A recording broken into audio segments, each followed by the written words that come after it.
Bonjour tout le monde. Nous poursuivons toujours l'explication de la deuxième loi de Mendel, la loi de la pureté des gamètes. Dans le cadre du quatrième exemple, cas de monohybridisme, hérédité non liée au sexe, cas de codominance.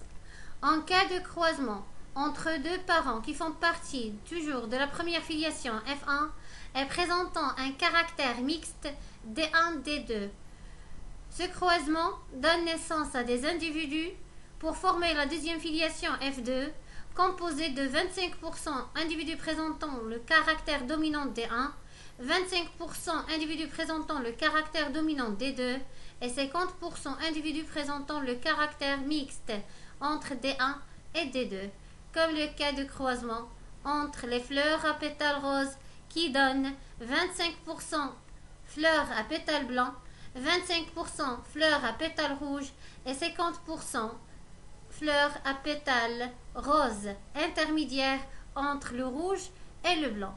D'après ces résultats, on comprend qu'il s'agit bien de cas de codominance. Et puisque les individus de la filiation F2 présentent deux caractères différents, on dit que F2 est hétérogène, c'est-à-dire que les parents ne sont pas de lignée pure, sont hybrides, alors leur génotype est hétérozygote. Le génotype de ces deux parents qui font partie de la première filiation F1 est donc D1, D2, c'est-à-dire que chacun de ces deux parents va produire deux sortes de gamètes avec un pourcentage de 50%.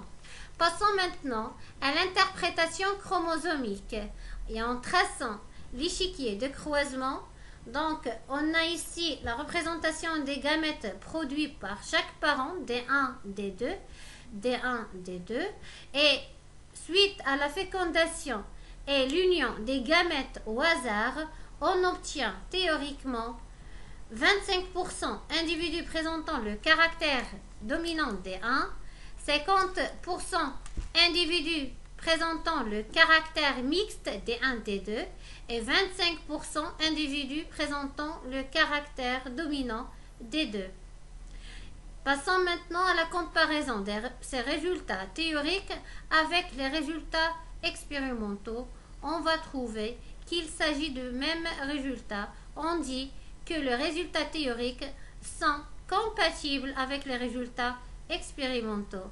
Et par la suite, la deuxième loi de Mendel est vérifiée, c'est-à-dire que les gamètes sont pures, ne présentent qu'un seul type d'allèle, soit D1, soit D2. Merci et à la prochaine, Inch'Allah.